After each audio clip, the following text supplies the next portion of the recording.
Hello and welcome to The Explainer. Today we're diving into a question that so many of us have. How do you actually eat healthy in India? Well, the answer might be way simpler than you think.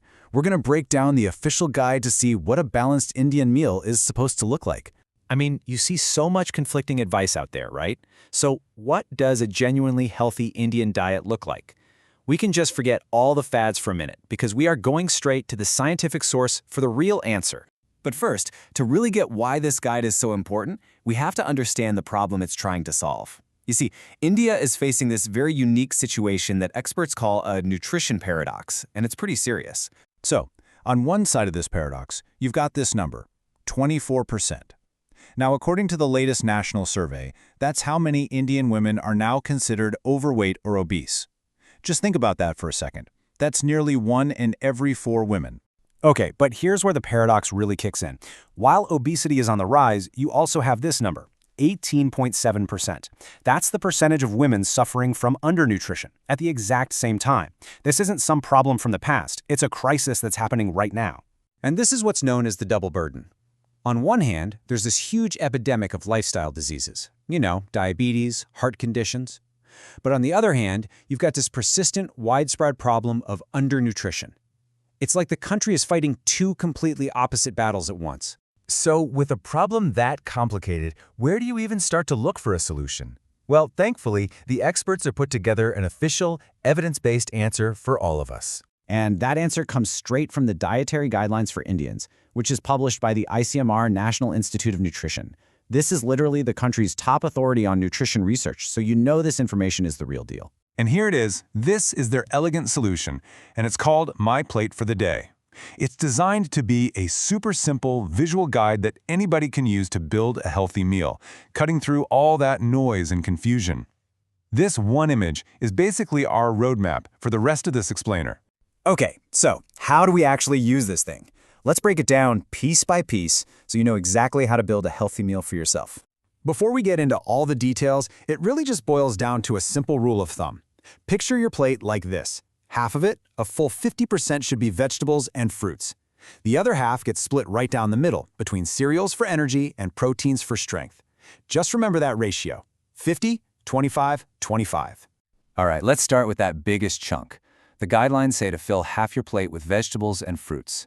The goal is to hit around 400 grams of veggies and about 100 grams of fruit every single day. And a great little tip they give, eat a rainbow. Seriously, different colors mean you're getting different vitamins and minerals. Next up, our energy source, which should fill up about a quarter of your plate. That's your cereals and millets. Now, the key thing here is to choose whole grains. We're talking whole wheat, brown rice, millets like jowar or bajra, instead of refined flour or maida. This is going to give you sustained energy and all that important fiber. And that brings us to the final quarter of the plate, which is all about protein. So this is where your dals, legumes, eggs, fish, or meat come in. The guidelines also point out this brilliant little food hack for vegetarians. When you combine cereals with pulses, like your classic dal and rice, you actually boost the quality of the protein, making it more complete.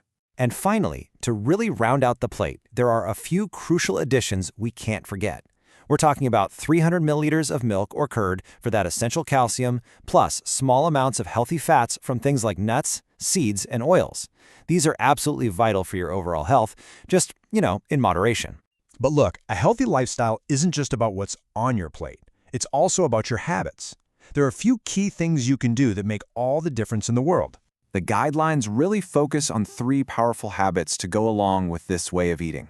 First, actively limit the unhealthy stuff. Second, get moving. And third, become an informed shopper by reading the labels. Let's dig into each of these. So what should we limit? Well, the guidelines have a specific name for them, ultra-processed foods, or UPFs. You've probably heard of them. These are basically foods that are packed with fat, sugar, and salt, and they're a huge driver of those lifestyle diseases we talked about earlier. The advice is crystal clear. Keep them to a minimum. So, how do you actually do that? This visual from the guide is awesome because it shows you a really practical way, just to make simple swaps. So, instead of a sugary drink, maybe have some lemon water or coconut water.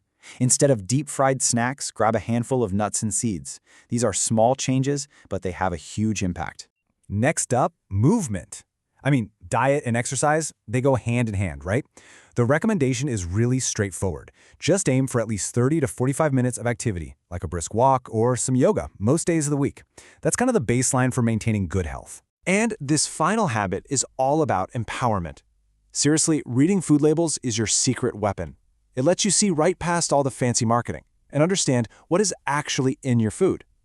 It helps you spot all those hidden sugars, salts, and unhealthy fats. So, we've looked at the problem and the solution. And when you combine this My Plate idea with these healthy habits, it all comes down to one really powerful idea: putting your health back into your own hands.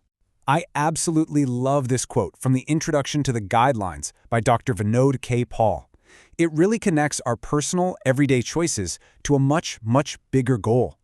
Every single healthy plate we build is a small step towards creating a healthier India for everyone. And please, remember, this is not about being perfect. Nobody is perfect. It's just about being conscious. It's about making progress and simply trying to make a slightly better choice with each meal you have. So, we'll end with this question for you. Your very next meal is an opportunity. It's a choice. Now that you have this guide, what's going to be on your plate? Thanks for tuning in to The Explainer.